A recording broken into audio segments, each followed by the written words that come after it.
시간이 되었으므로 청년부 예배를 시작하겠습니다. 오늘은 특별히 우리 시연이도 왔어요. 그렇죠? 반갑습니다. 반갑습니다. 반가운 걸로, 굉장히 반가운 걸로. 우리 이 시간 저번 주에 찬양제에서 했던 찬양인데요. 십자가 그 사랑이라는 찬양입니다. 요즘 말씀 묵상하면서도 그랬고 가사가 되게 저에게 은혜가 많이 됐던 것 같아요. 하나님께서는 우리의 지나간 일들을 기억하지 않고 이전에 행한 모든 일을 생각지 않겠다라고 말씀하십니다.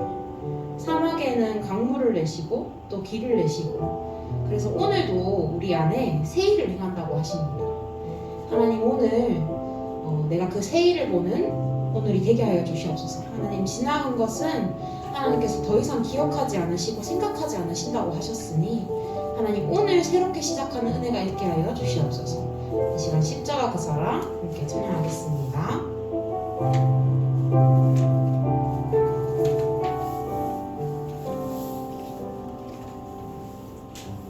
십자가 그 사랑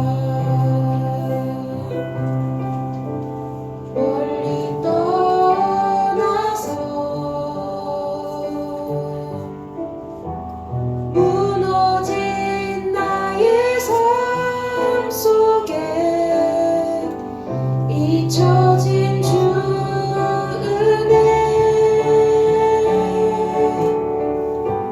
돌 같은 내 마음 어루만지사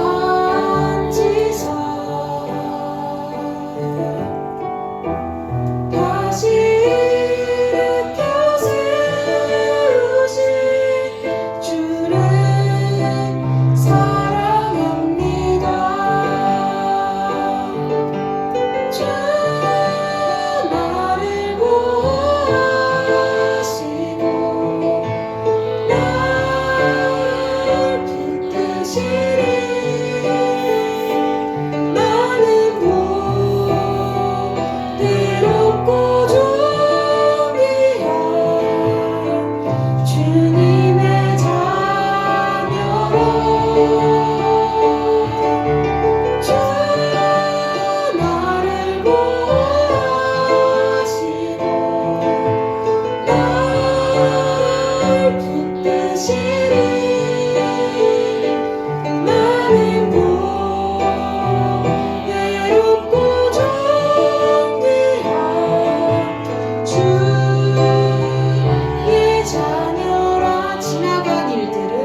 하나님의 자녀가 되었다는 것, 그리스도의 그 비밀을 우리가 알고 누린다는 것은 얼마나 큰 축복인지 모릅니다.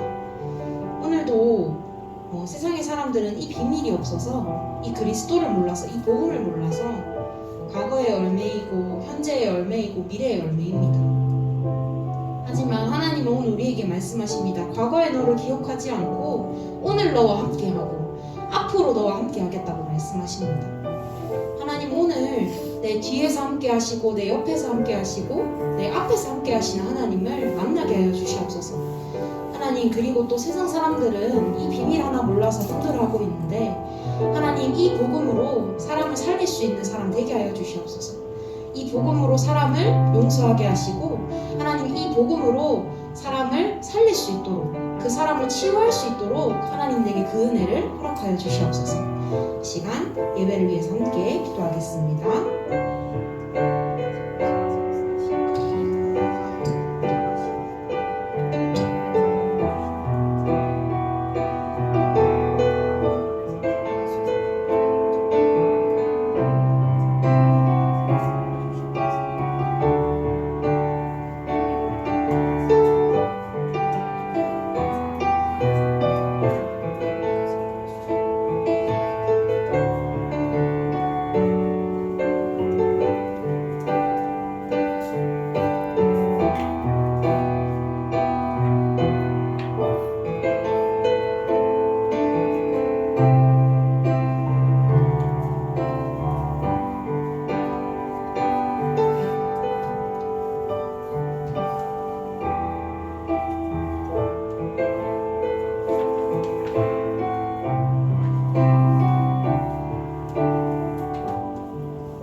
사도신경 드림으로 청년부 예배를 드리겠습니다. 나는 전능하신 아버지 하나님 천지의 창조주를 믿습니다. 나는 그의 유일하신 아들 우리 주 예수 그리스도를 믿습니다. 그는 성령으로 잉태되어 동정녀 마리아에게서 나시고 본디오 빌라도에게 고난을 받아 십자가에 못 박혀 죽으시고 장사된 지 사흘 만에 죽은 자 가운데서 다시 살아나셨으며 하늘에 오르시어 전능하신 아버지 하나님 우편에 앉아 계시다가 거기로부터 살아있는 자와 죽은 자를 심판하러 오십니다. 나는 성령을 믿으며 거룩한 공교회와 성도의 교제와 죄를 용서받는 것과 몸의 부활과 영생을 믿습니다. 아멘. 기도드리겠습니다. 하나님 감사합니다. 이 시간 청년부 렘넌트들을 모두 이 자리에 예배할 수 있게 인도하여 주심에 감사합니다. 함께 모이거나 또 모이지 못하거나 모든 현장 속에서 하나님 예배가 되어지게 하시고 하나님께 기도가 되어지는 청년부원들이 될 수 있도록 주님 역사하여 주옵소서. 하나님 말씀 따라갈 수 있도록 말씀 속에 언약을 붙잡고 인도받을 수 있도록 우리의 생각과 마음 영혼을 지켜주옵소서. 하나님 함께 헌신하는 청년부 임원들을 축복하시고 2022년 하나님의 인도 따라갈 수 있도록 성령으로 역사하여 주옵소서. 오늘 말씀 전하시는 목사님에게 성령의 충만함을 더하주시고 오직 그리스도만 선포할 수 있는 입술을 허락하여 주옵소서. 하나님 각각 청년부원들의 현장 속에 하나님 모든 흑암이 무너지고 하나님 나라가 임하도록 주님 인도하여 주옵소서. 이 시간 살아계신 예수 그리스도 이름으로 기도합니다. 아멘.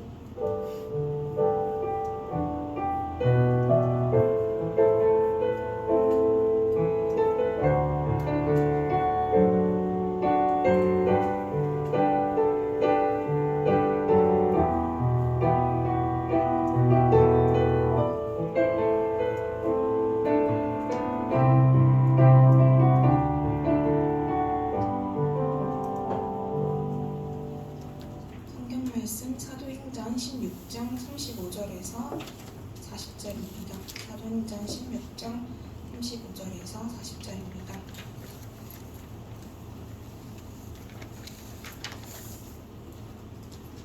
사도행전 16장 35절에서 40절 다 찾으셨으면 함께 읽도록 하겠습니다.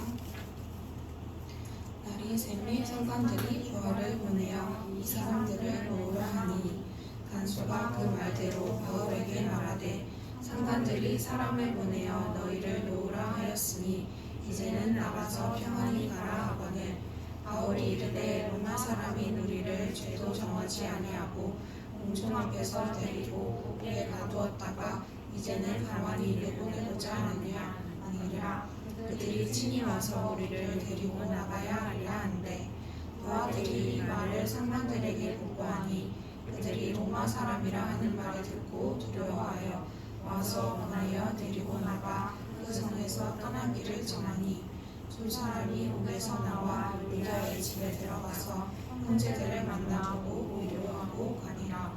아멘. 8년 뒤에 오는 응답이란 제목으로 정선 목사님 말씀 전해주시겠습니다.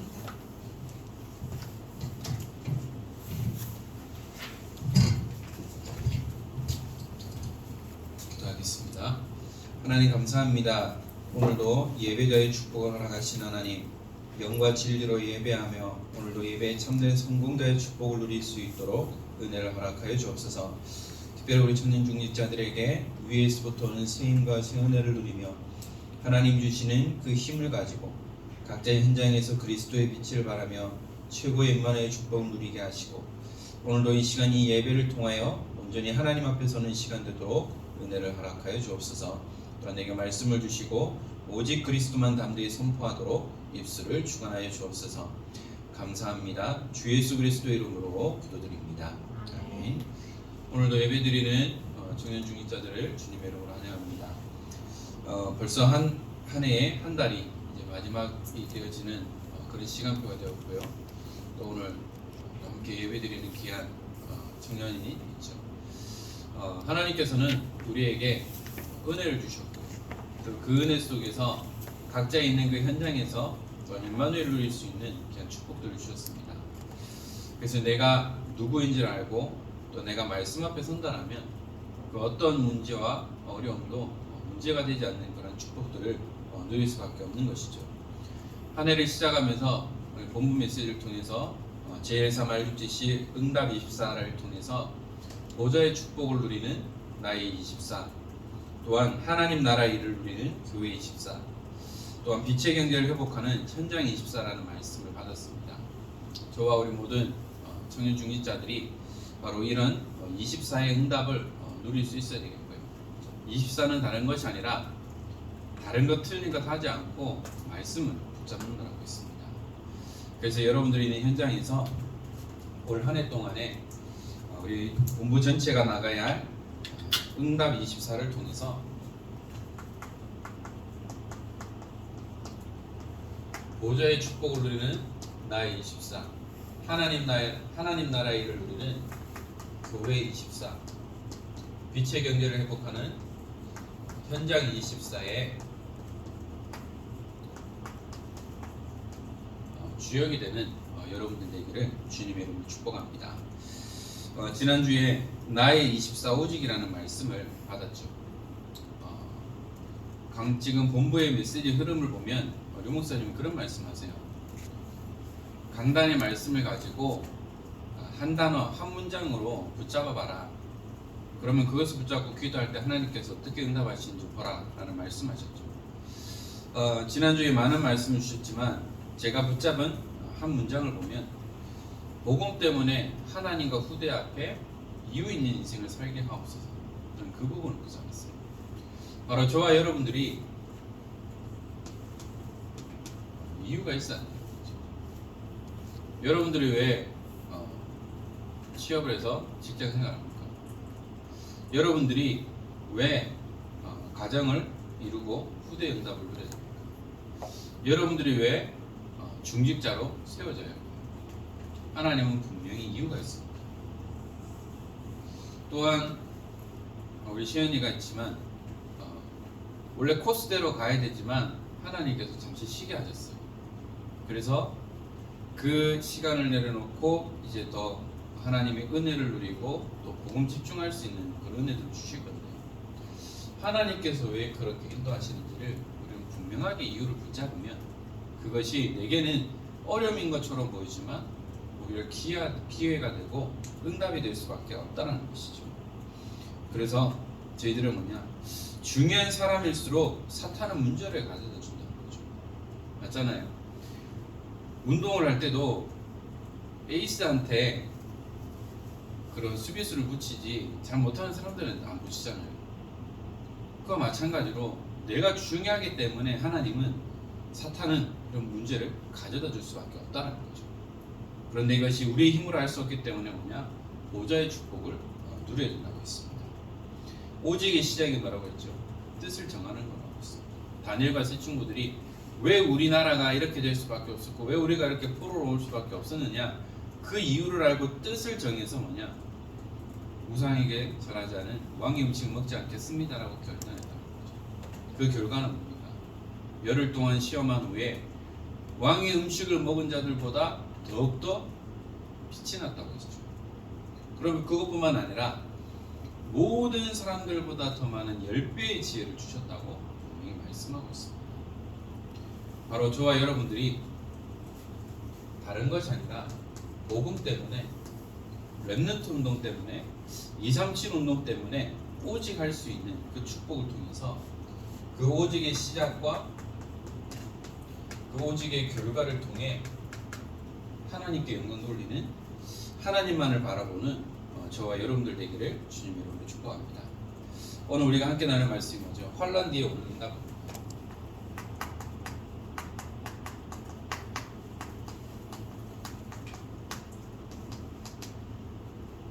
지난 금요일도 담임 목사님 그런 말씀하셨는데요. 통가 지역에 2주 전인가요? 큰 화살 폭발이 있었어요. 거기에 우리 선교사님이 4분이 계시는데 그 사고 이후에 모든 연락이 두절돼서 우리 모든 다락방 가족들이 기도하는 그런 시간들이 있었습니다. 어쨌든 이제 복원이 되고 이제 확인이 되고 생사가 확인이 되고 했는데요. 저도 잘 모르지만 화산이 폭발하고 난 다음에 오는 그 후유증이 있죠. 모든 화산재가 덮여져 있기 때문에 지하수까지 오염된다고 했어요.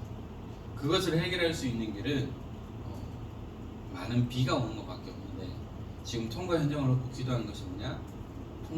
통과 지역에 비를 주소서라는 기도 제목을 가지고 있습니다. 그 어떤 것으로 할 수 없어요. 인력으로도 할 수 없는 거예요. 그래서 뭐냐? 오직 하나님의 힘으로만이, 능력으로만이 할 수 있기 때문에 우리가 그 현장을 놓고 기도할 수 있어야 한다는 거죠. 전쟁이든 뭐 재난이든 뭐든 간에 그 뒤에 오는 후유증이 뭐냐? 당장 식수도 구하기 힘들고 음식도 구하기 힘들다는 거예요. 하나님이 하시지 않으면 안 된다는 거예요. 그래서 뭐냐? 이 환난 뒤에 통가라는 지역에, 특별히 오세아니아라는 그 지역을 향한 하나님이 중요하게 있을 것이고요. 태풍도 마찬가지잖아요. 바다를 깨끗하게 정화시키기 위해서 폭우가 치고 태풍이 불어야 이제 바다가 뒤집히고 깨끗하게 되는 거예요. 마찬가지입니다. 우리에게 오는 환란이 지금 큰 어려움인 것처럼 보이고 문제 있는 것처럼 보이지만 그 뒤에는 어마어마한 축복과 응답들이 기다리고 있음을 우리는 기억할 수 있어야 되는 거죠. 성경을 통해서도 환란 뒤에 오는 축복과 전도의 문이 있습니다.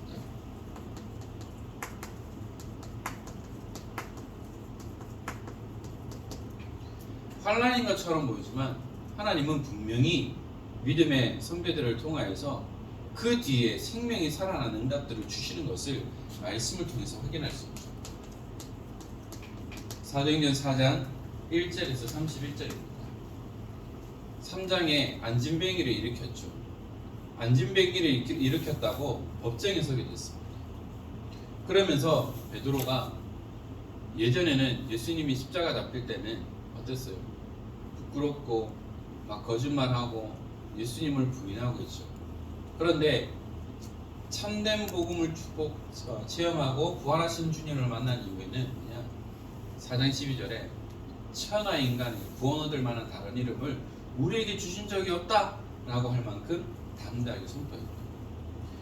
그러면서 예수 얘기하지 마 라고 했는데도 베드로는요, 그럼 그거 말고 무슨 말 하겠느냐 라고 할 만큼 담대하게 복음을 전하는 것을 보게 됩니다. 5장 1절에서 10절인데요. 4장 하반부에 보면 바나바가 땅을 팔아서 헌금하는 내용이 있어요. 그 모습을 보고 아나니아와 삽비라가 이제 명예욕 때문에 얼떨결에 자신도 팔겠다라고 해서 팔았어요. 근데 막상 팔고 보니까 하나님 은혜 안 주시면 그게 아깝게 느껴지고, 그리고 둘 다 또 죽이 맞았어요. 하나가 반만 하자 어디 하면서 싸다고는 날려야 되는데 거기 동조해버렸죠. 그래 그렇게 하자라고 하면서 처음에 아나니아 갔다가 어떻게 성령을 속이느냐라고 하고 죽게 돼요. 신랑이 와야 되는데 안 오니까 또 삽비라 갔어. 또 이제 베드로가 물어봅니다. 그게 전부 다냐? 예, 전부입니다. 라고 하니까 어떻게 성령을 속이느냐?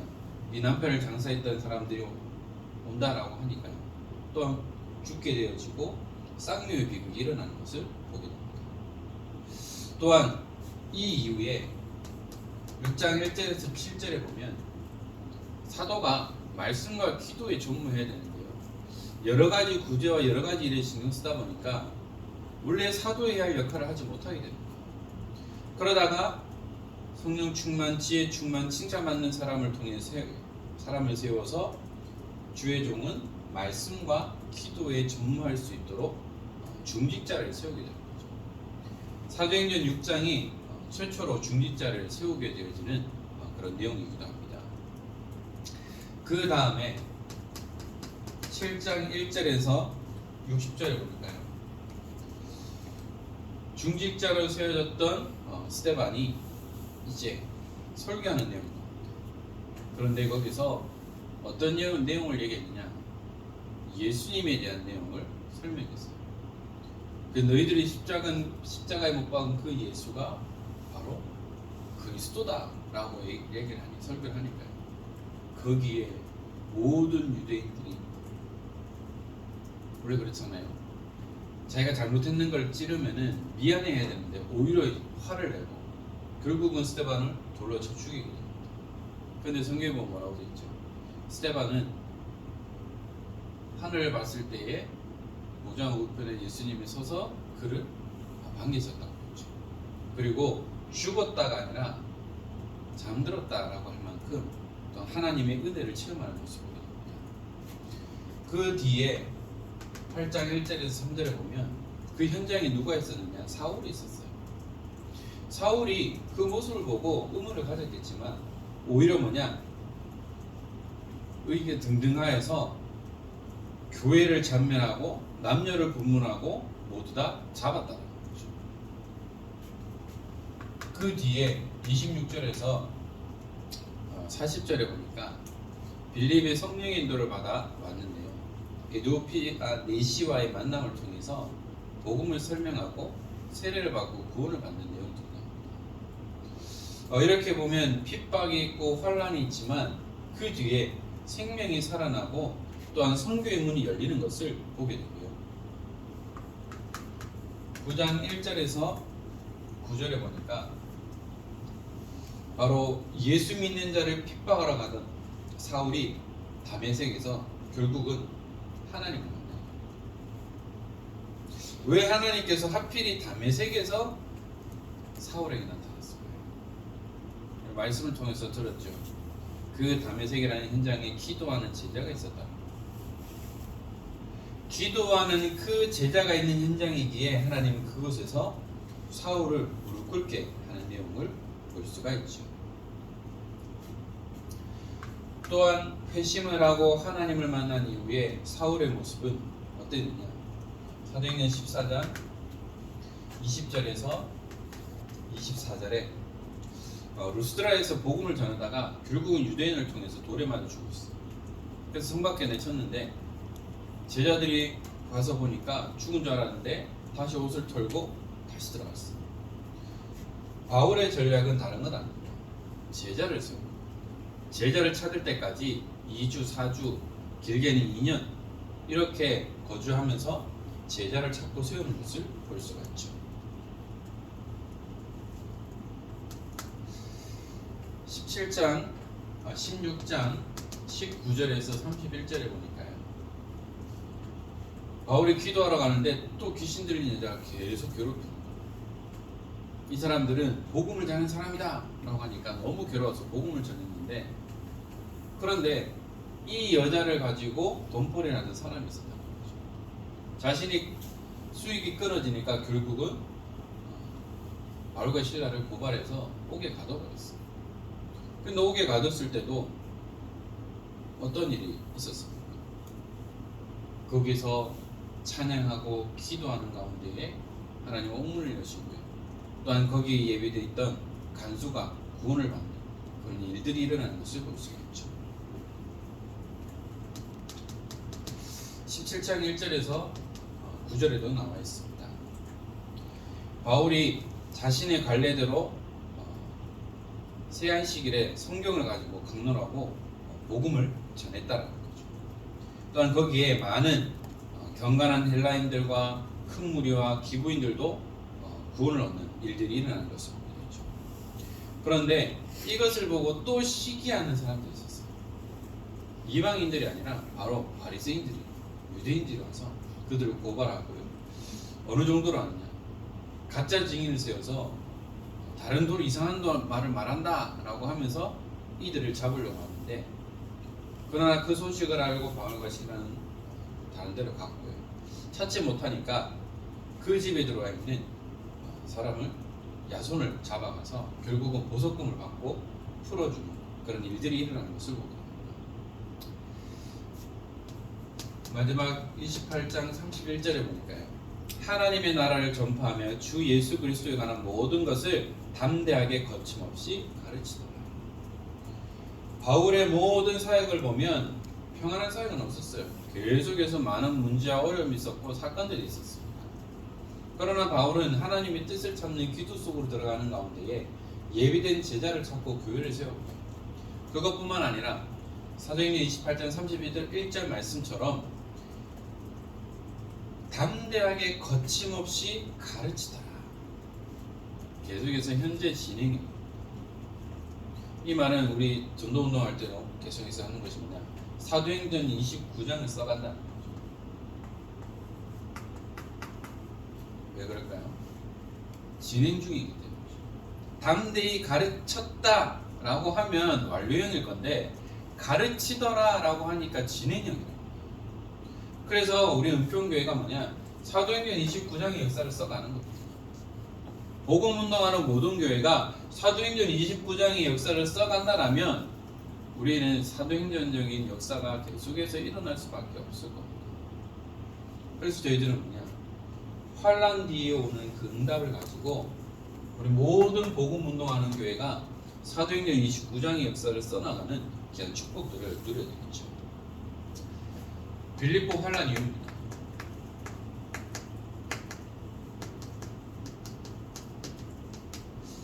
이 환란 이후에 어떤 일이 일어났죠?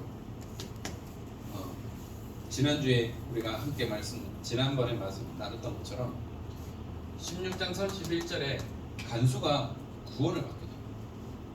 이 당시에는 죄수를 놓치거나 도망가게 되면 죄수 대신 간수가 죽어요.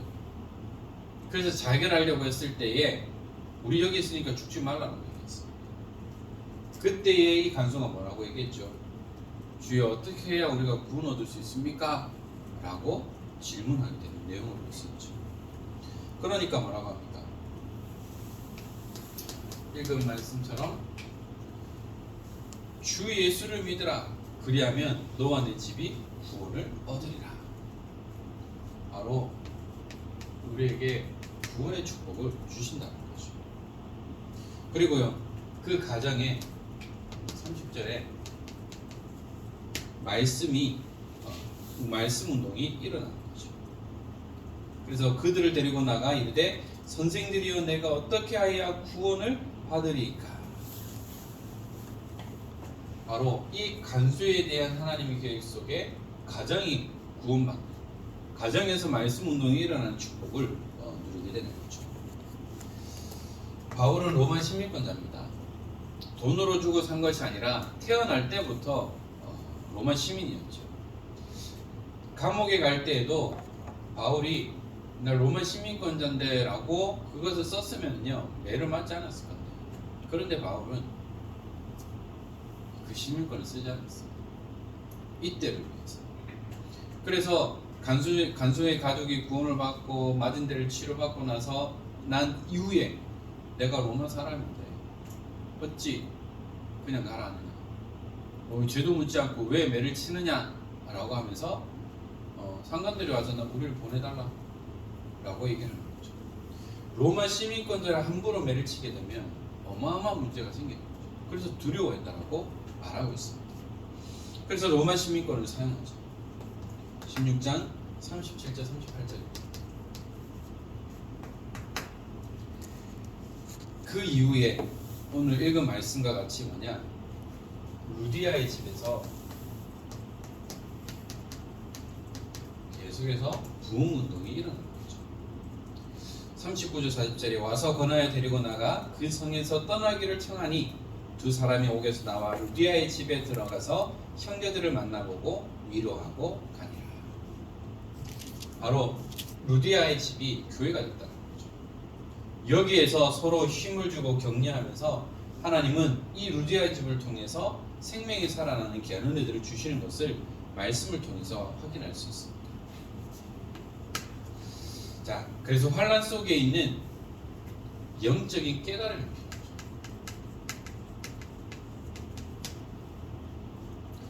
요즘 코로나 오미크론이 갑자기 급속적으로 이게 확진자들이 확 늘어버렸어요. 이 며칠 사이에 거의 2배 이상 뛰어버렸어요. 우리 대구도 지금 거의 900명, 아마 서울 끝나면 한 10,000명, 한 1,000명 넘을 거다. 또 전국도 계속해서 많은 확진자들이 일어날 거다라고 하고요. SNS를 보니까 안동 지역에 포차인가요? 78명 중에 58명이 오미크론에 걸렸대요. 알고 보니까 다 고딩 졸업자들, 걔네들이 이제 테이블에서 춤을 추고 하는데 결국은 오미크론 다 확진됐다라는 그런 게 있어요. 제가 정확하게 확인 안 하고 뜬 것만 보고 그렇게 말하는데요. 마스크도 안 끼고 주님과 함께하기 때문에 마스크 낄 필요가 없잖아요. 그리고 졸업이라는 그것과 함께 이제 마음껏 누리는 겁니다. 그런데요, 계속해서 이런 일들이 일어나고 코로나 오미크론의 확진이 계속해서 늘어나고 우리 의료진들은 거기에 대한 피로도가 계속해서 쌓이고 현장에 있는 우리 시연이도 아마 많이 힘들 거예요. 그런데 왜 우리나라와 전 세계의 하나님은 이런 재앙을 주셨어요? 우리는 분명하게 합니다. 전도자가 말하는 우리가 237개 나라 가려면 제한적입니다. 그런데 하나님은 이 일을 통해서 뭐냐? 비대면 대면을 할 수 있는 그런 은혜를 주셨죠. 가만히 있어도 우리가 237을 갈 수 있는 은혜를 주셨다는 겁니다. 지금 우리 대구 지역에 있는 다민족 전도학교 팀에서도 명절 때마다 계속해서 집중 훈련하고 있어요. 코로나 전에는 항상 어느 장소에 모여서 훈련했는데 지금은 뭐냐? 줌이라는 플랫폼을 가지고 각 언어권별로 훈련할 수 있는 그 은혜를 주셨다는 거죠. 계속해서 우리에게 환난과 어려움이 있을 수 있습니다. 우리 교회에, 개인에게, 가정에, 가문에 많은 어려움이 있을 수 있습니다. 그 어려움을 통해서 우리는 뭐냐? 분명히 하나님이 주시는 깨달음을 갖고, 어떤 분은 그런 얘기를 하더라고요. 학원에서 일하시는 분인데, 원장님인데 본인은 되게 조심해요. 그런데 뭐냐? 원생이 걸려버리면 어떻게 할 수가 없어요. 그래서 다행히 그 원장님도 그렇고 아이들도 그렇고 다 음성이긴 한데 이제 왜 자꾸 이런 문제가 오냐는 거죠. 근데 어떤 말 들었냐? 지금 코로나 확산 때문에 2주간 교회를 안 갔대요. 그래서 교회 안 가서 그러나? 라는 그런 말을 제가 듣자마자 율법이에요. 아이도 자유롭지 못하구나. 교회 안 갔다고 걸리냐? 그런 문제가 생기냐? 교회 안 가면 병이 걸립니까? 교회 안 간다고 해서 교회 가면 그러면 아무 문제 없습니까? 아니거든요. 우리가 어떻게 보면 예전부터 가지고 있었던 그런 율법과 이 옛날 사상들이 이게 있다 보니까 문제가 생기면 내가 헌금 안 해서 그러나? 내가 예배 안 드려서 그러나? 라는 율법주의에 빠질 수밖에 없어요. 근데 복음은 뭐냐? 자유롭게 하는 거예요. 우리가 문제를 통해서 영적인 깨달음을 얻기를 하나님은 원하고 계시다. 저 개인적으로도 가장 큰 인생의 위기였던 가정 문제가 왔을 때 저는 내가 뭐 잘못했나라는 생각을 했어요. 하나님께서 왜 내게 이 문제를 주셨지? 라는 질문만 했을 뿐인데 그 질문이 뭐냐? 제가 결혼했을 때 주셨던 그 말씀과 같이 21세기 무너지는 가정을 살리는 선교사의 가정, 그 말씀을 성취하시기 위해 이를 주셨구나 라는 것을 깨닫게 됩니다. 그러니까 분명히 하나님은 우리를 어렵게 하려고 주시는 문제가 아니고요, 그것을 통해서 우리를 깨닫게 하신다는 거죠. 이 코로나라는 오미크론이라는 변이들이 많이 생기지만 우리는 이것을 통해서 분명히 영적인 깨달음이 필요한데요, 내게 어떤 문제가 있는지 이것을 깨달아야 돼요. 저도 지금도 가끔 와이프하고 부딪혀요. 제가 너무 안 바뀌니까 거기에 대해서 계속 지르는데 저는 또 반복적으로 계속 또 그런 잘못을 하네요. 이 문제를 깨닫지 못하면은 계속해서 문제가 올 수밖에 없어요. 그것뿐만 아니라 이 어려움을 통해서 뭐냐, 하나님은 전도의 문을 발견하게 하시는 겁니다. 문제가 왔을 때에 그 문제를 통해서 다른 발상의 전환을 통해서 뭔가를 발견하게 되는 그런 일들도 있잖아요. 똑같이 보는 거지만 그것을 통해서 다르게 만들어 보는 거죠. 하나님은 전도의 문을 발견하기 원하시고요, 또한 말씀 운동의 문을 열기를 원하고 계신다. 우리에게 오는 문제와 환란이 있다면 우리는 이것을 깨닫기만 합니다. 그래서 우리의 어두운 눈을 열어달라고 기도합니다. 이번 금요 기도회 때 담임 목사님 그런 말씀 주셨잖아요. 우리의 영적인 눈이 밝아야 됩니다.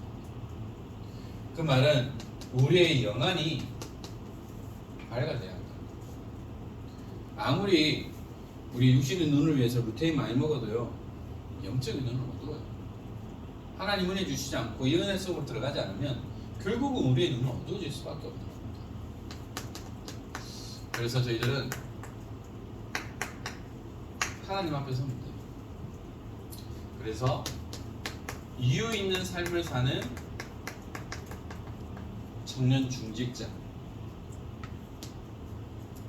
또한 이번 화요일 집회 때 류 목사님 주신 단어가 있어요. 세팅이라는 부분.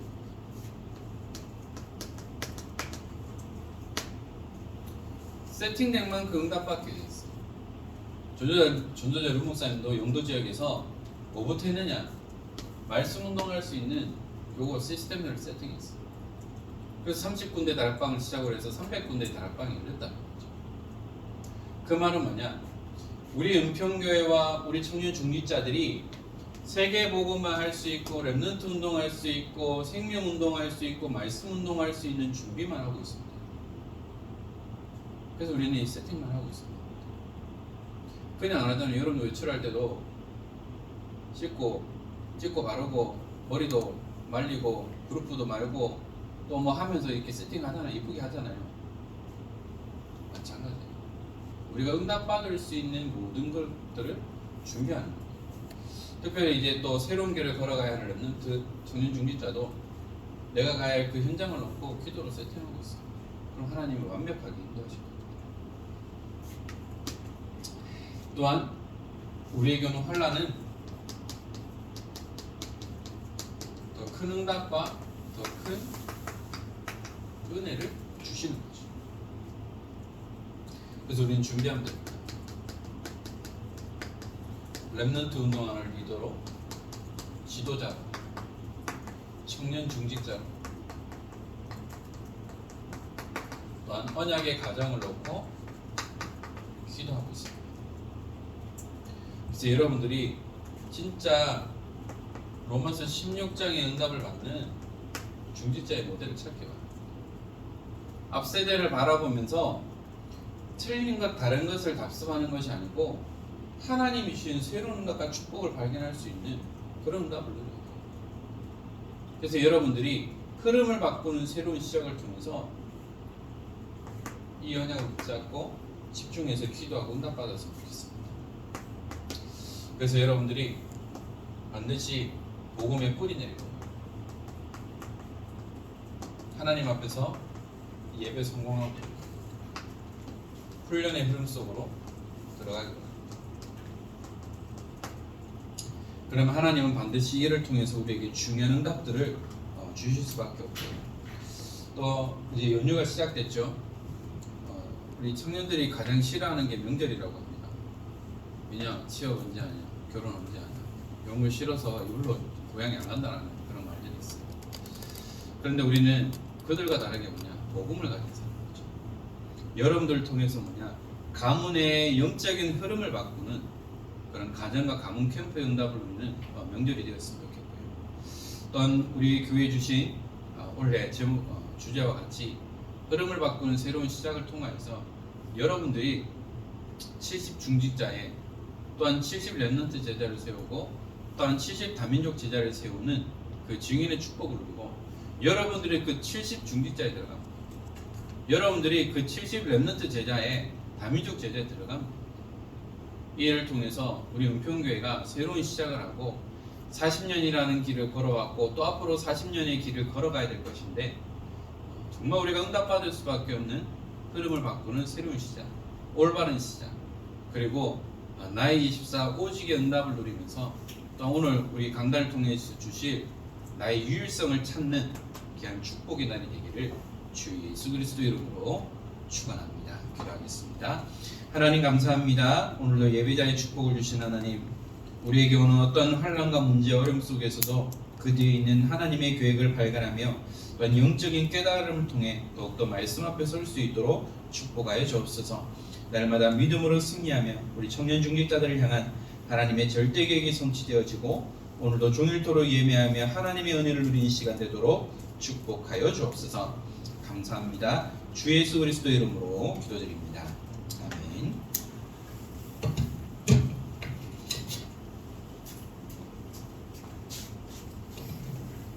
찬송가 50절 1절 찬양 드리면서 헌금 드리겠습니다.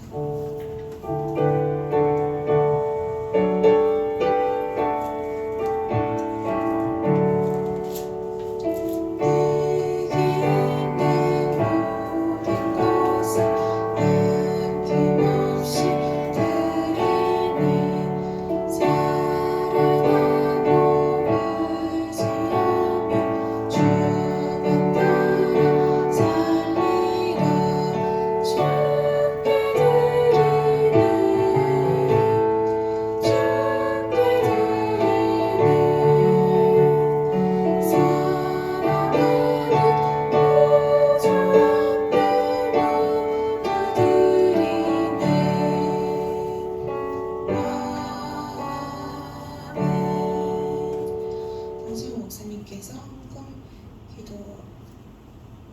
기도와 축도로 마치겠습니다. 하나님 감사합니다. 예배자의 축복을 허락하신 하나님, 어디에서 또한 어떤 현장에서 또한 예배자의 축복을 누리며 모든 현실과 상관없이 온전히 하나님 앞에 나 자신을 드릴 수 있는 우리 모든 청년 중직자들 되도록 축복하여 주옵소서. 또 하나님 앞에 예물을 드렸습니다. 이 예물이 전도운동, 선교운동, 렘넌트 운동에 쓰여지는 귀한 예물이 되게 하시며 우리 청년 중직자들을 통하여 237 운동과 또한 렘넌트를 키우는 그 일에 또한 교회 운동을 위하여 마음껏 헌신할 수 있도록 하나님께서 복의 복을 주시고 또 이들이 하나님 앞에 마음껏 헌신할 수 있도록 가정경제와 산업경제의 복을 주시며 또한 가정의 축복을 주시사 응답받는 중직자의 모델이 되어지며 가정의 모델이 되어질 수 있도록 은혜를 허락하여 주옵소서. 오늘도 모든 예배를 통하여 하나님이 주시는 그 힘과 은혜를 누리고 또한 그 주신 말씀을 붙잡고 한 주간 이들 모든 삶의 현장에서 응답받으며 특별히 명절 캠프를 통하여 각 가정과 가문에 그리스도의 빛을 발하는 가운데에 하나님의 정확한 시간표 속에 가정과 가문이 복음화되어지는 귀한 은혜들을 누릴 수 있도록 축복하여 주옵소서. 우리 주 예수 그리스도의 은혜와 하나님의 크신 사랑하심과 성령님의 감화 감동 충만하심이 하나님이 함께 하시는 임마누엘 언약 속에 날마다 이 복음의 비밀을 누리며 환난 뒤에 오는 그 응답과 축복을 확인하며 날마다 응답의 증인을 서기 원하는 사랑하는 모든 청년 중직자들 머리 위에 이제로부터 영원토록 항상 함께 있을지어다. 아멘.